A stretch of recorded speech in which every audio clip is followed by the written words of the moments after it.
Hi everyone, I'm Asha, an Akashic Records reader, blogger, and podcaster. In this series, we will demystify the Akashic Records by bringing to you bite-sized contents on frequently asked questions relating to the Akashic Records. We will also explore topics relating to spirituality, as well as practical application, learnings, and reflections in the Akashic Records. My Akashic Masters are very excited to join us in this journey. We send much love, light, and blessings to all. Welcome to episode 18 of Case Study 9 of Deep Clarity in Soul's Purpose and Choices in Life. This is a two-part series of the case study with Adora. So she was the client that came to me for another reading. The first reading was on deep healing of past and present issues afflicting the soul. So Adora came to me and queried about, first, why does she have to go through those toxic friendships in the past? On this first query, Adora shared with me that she struggled all the way, not with having insufficient food or clothes, but with her life generally. She felt that the friends that she had met had repetitive patterns. They were not genuine, always critical of her, and do not accept her for who she was. She ended up giving her best to her friends and depleting herself energetically. It felt like toxic relationships, where each time there was a misunderstanding, she would forgive and thought they would change for the better. But they remain as critical and unsupportive as ever. Why is she always meeting these kind of friends? To which I received from her masters that the purpose of these toxic relationships is to teach yourself to forgive yourself and others for the past wrongs. Everybody plays a part in this situation. It takes two hands to clap. Be it your obvious physical body language or the unconscious behavior, it may create the resonance that attracts such people into our life. And in Adora's case, these people that keep wanting to take up so much of her stems from a lack of self-love on her part. That very deep down you feel that you are incapable or undeserving of love. You don't deserve the love from yourself, let alone others. It comes from us feeling very abandoned in, say, childhood or in our family, where nobody gives us that love and attention. Can you imagine since young as a toddler, when we grow up, this was what has been inculcated in us, that people don't care about us or ill-treat us, and we seemingly don't deserve any love. So when we grow up, this is what we expect ourselves to be in. When people mistreat us, we put up with their nonsense because we thought we deserved such treatment from them. Maybe there's something wrong with us, such that maybe we should give them an opportunity to try again. But sometimes, what if there's nothing wrong with us, but the wrong lies with them? Why do we need to put up with them? Adora resonated, but she reiterated her query. Why does she have to go through such experiences? I received from her masters that's because you have yet to internalize that genuine self-love for yourself. When you come into a space where your heart feels so spacious and full, and deep within you feel that I am worthy and deserving of love, and I attract good relationships, when somehow you feel so stable and steady, you won't need to care about these people or long for their love and attention. When these people give you this kind of treatment, you will need to feel scared that you must have done something wrong. You should give them a chance and correct your wrong. You won't need to assume that it is your mistake. For example, is it because I spoke some harsh words, did a wrong action, or was overly critical? We put the mirror on our face as if it is our fault, but it may not always be. Her masters went on to continue to ask, so what happens when we have not internalized that unconditional self-love? Even if other people love us, if I don't love myself, I will doubt it. For example, is this guy true or not? Will he betray me? or we question their real intention or motives. When people treat us badly, we will also doubt ourselves. Is it my fault or wrong? How her masters explain the concept of unconditional self-love is like divine's love for us, akin to sun's love for all the plants. And everybody, be it big or small tree or plant, receives equal amount of love from the sun. The divine sends equal amount of love to every child. That unconditional love from divine can also be found deep within us, in our hearts, because we are all ultimately children of God or Creator or Source. Inside of us, we also have that divinity. That's why we try very hard in lifetimes to go back to that inner light. Because once we find that inner love from within, we will feel so spacious and full that we will stop looking for other people's judgments or comments of what they perceive us to be, because it all doesn't matter. Deep down, we will feel that we are so good and we have so much love inside that others don't need to feed us with love.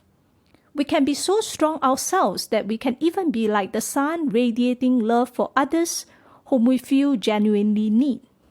The fact that such people keep showing up in her life is because the universe wants to keep repeating for her, so that she has a chance to truly stand in that self-love. Adora shared that she feels very aggrieved that she has these toxic friendships in the past. Her masters explained that these people show up in your life, people who seemingly don't deserve your love, affection, and attention, because their souls are here to teach us this lesson of self-love. That is why it is important to learn not to constantly find fault within us first when things happen. Instead, learn to be our own greatest supporter. When things happen, if we lack in self-love, we will be very critical towards ourselves. Like, I shouldn't have done this, I shouldn't have done that, I must have said something wrong.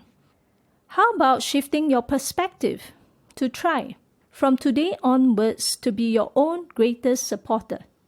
That means when things don't go well, when people say, I don't like your face, the automatic response as our own greatest supporter is, I'm good. My face looks good. If there's anything wrong, it is you and your own journey. Your own judgments are your own problem. Don't pass your judgments onto me. I have nothing to do with it. We may even need to remind ourselves, write a note or tell ourselves every morning that I am my own greatest supporter, no matter what the world is, how others are. We can even give to ourselves all the encouraging remarks that we want someone else to give to us, because we deserve all of that. We don't need to wait for someone else to tell us that. This concept of a greatest supporter is very useful because it reminds us that we have this light from within our hearts. As we go through the day when people scold us or treat us badly, always center into your heart and visualize that white light in the center of the heart. That is our own divinity and our own greatest supporter. It is like God within us, and we all have that because we are all children of God. Even so-called worst persons have it, just that it may be lying dormant inside and not activated. In our own journey to be our own greatest supporter, when we are not very familiar with our energetic bodies, at first when we meet these toxic relationships, it is normal and perfectly okay to physically distance ourselves from them, so that these people don't caught on or hook energetically to us, or send fear to us, and make us constantly think about them, or even make us think that we are like their slaves working for them. So those are in essence actually energetic hooks or cords that people knowingly or unknowingly lay onto you. On the second query, Adora asked why were her friends so critical towards her and everything that she does. On the second query, I received from her masters that sometimes people are just trying to create nuisance in our life because they demand for that attention and reaction from us. They yearn for it, they seek for it, and they are actually very happy when they feel that they have crushed someone. Adora asks if it is something wrong with them. In a sense, yes, because everybody is vibrating on a certain frequency. When we talk ourselves down, we end up dimming our own light and make ourselves energetically vulnerable. That means energetically we may look a bit grey.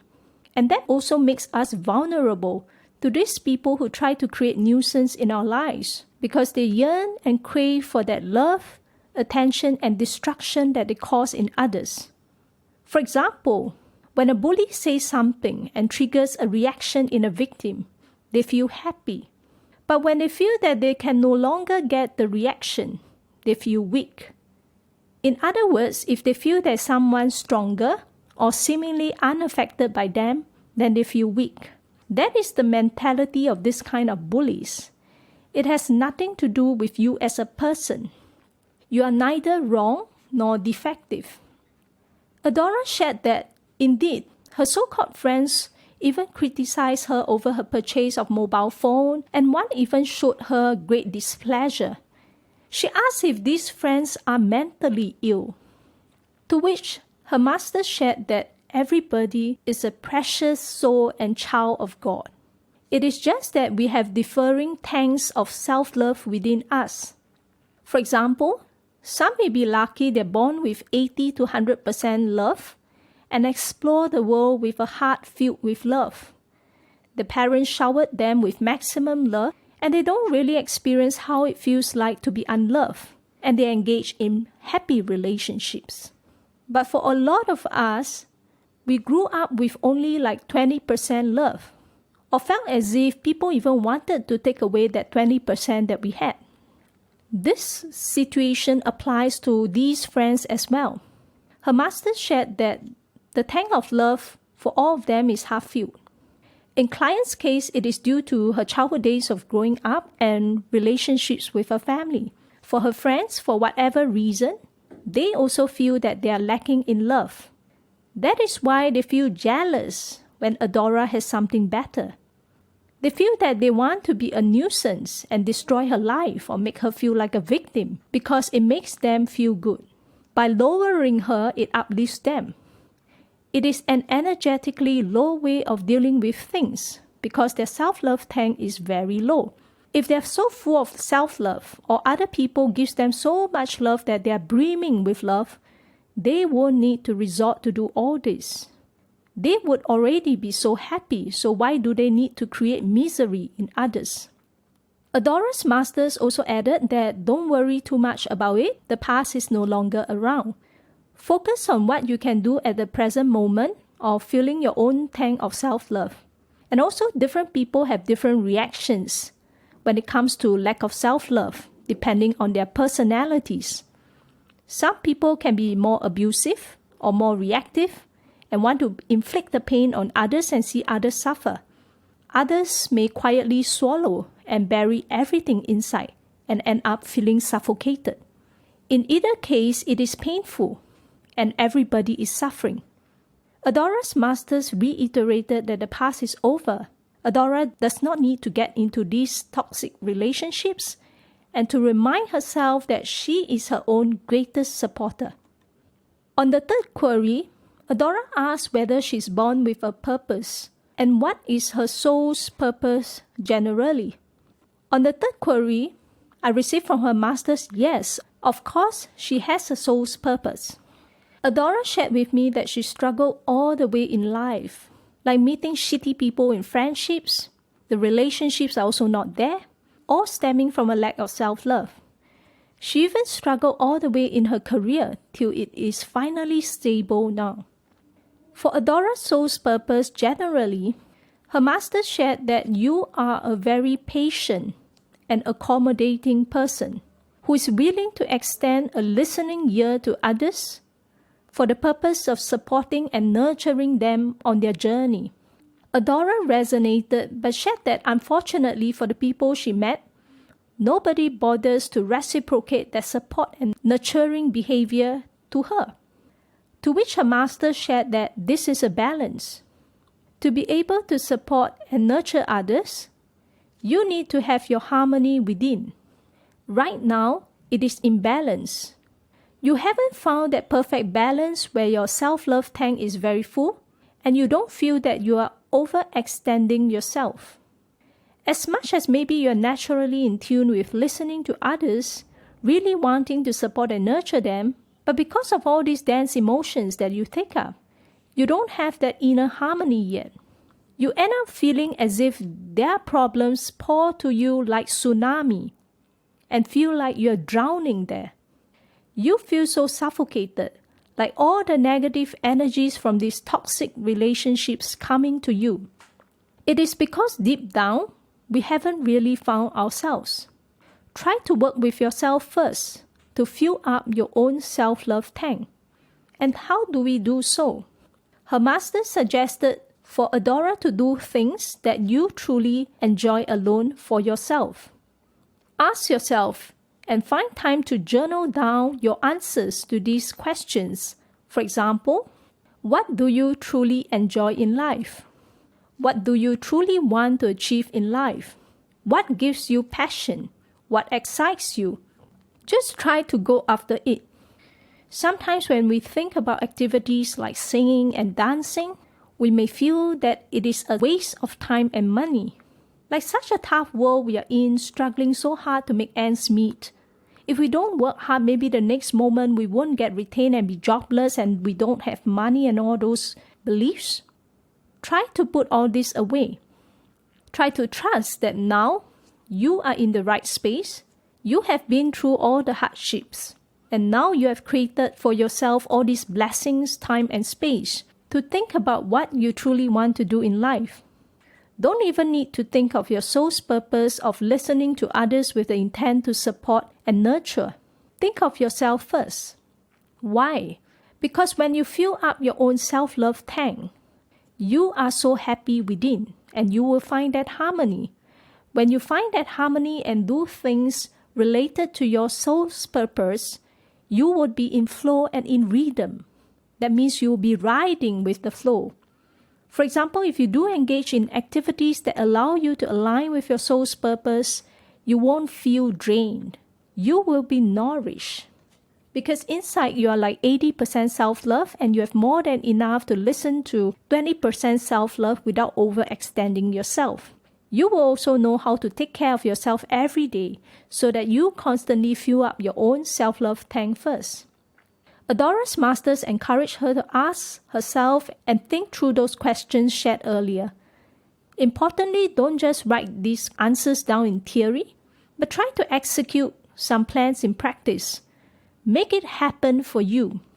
When you fill up your self-love tank, you will feel that you will see everyone in a different light.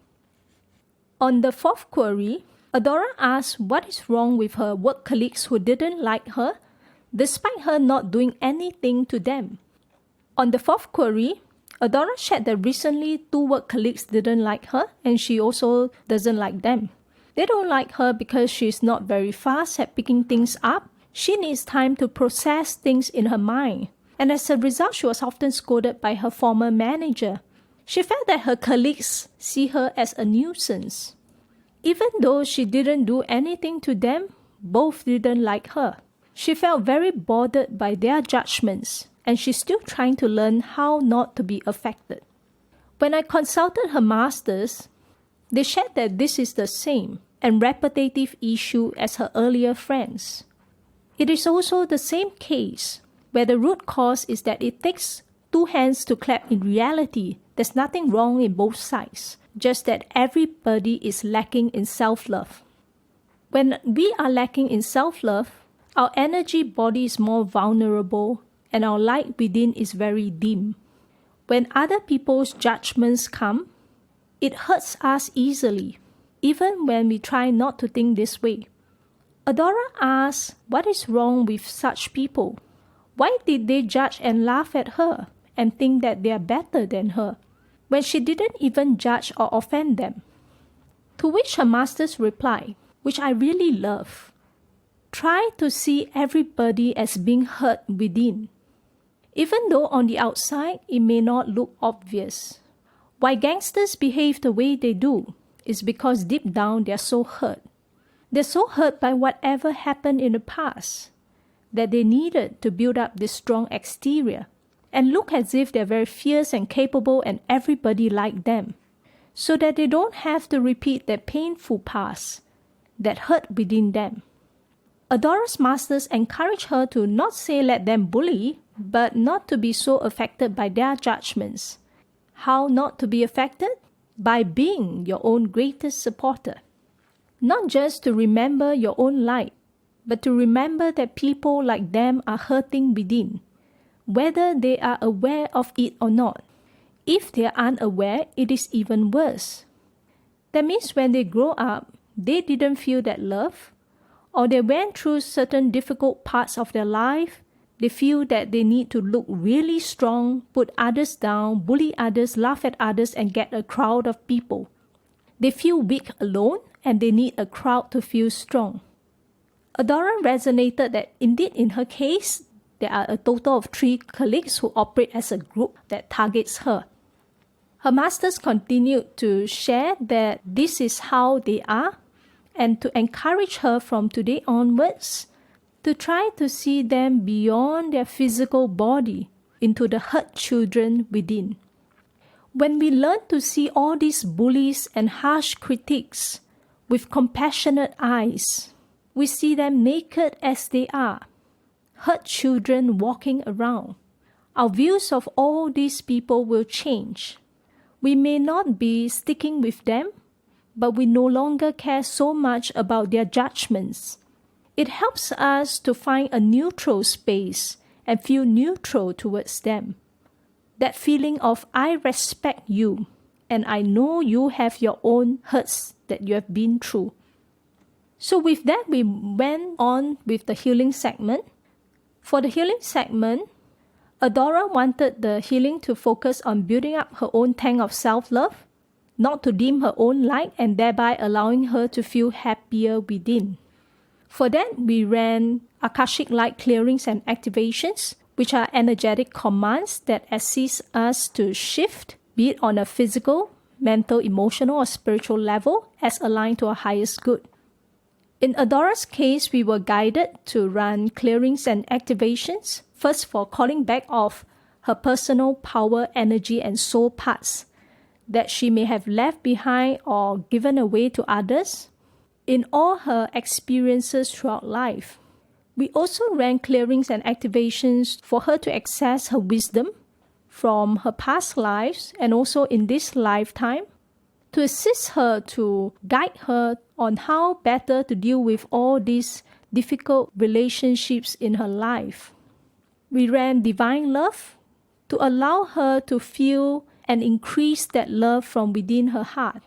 Buddha's compassion to feel that compassion towards herself and others from deep within. We also ran clearings and activations to enhance the peace within, to bring her to a better and more neutral space.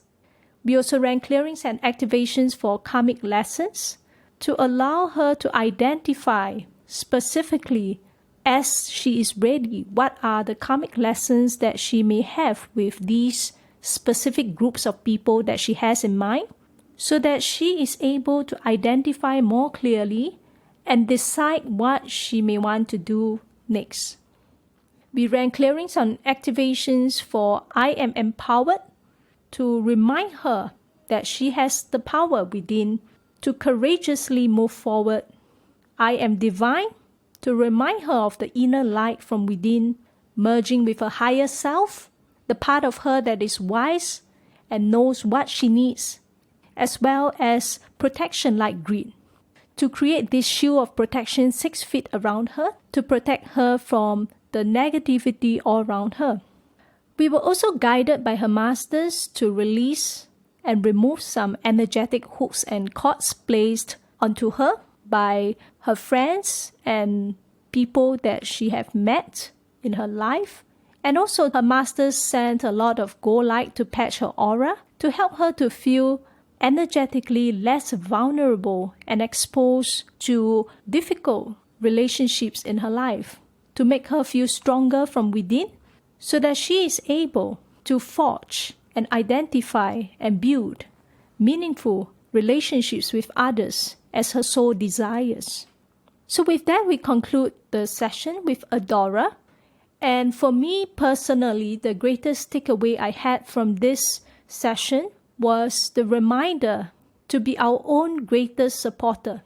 I also have my fair share of harsh inner critic within me, always ready to put myself down and imposing harsh judgments on myself.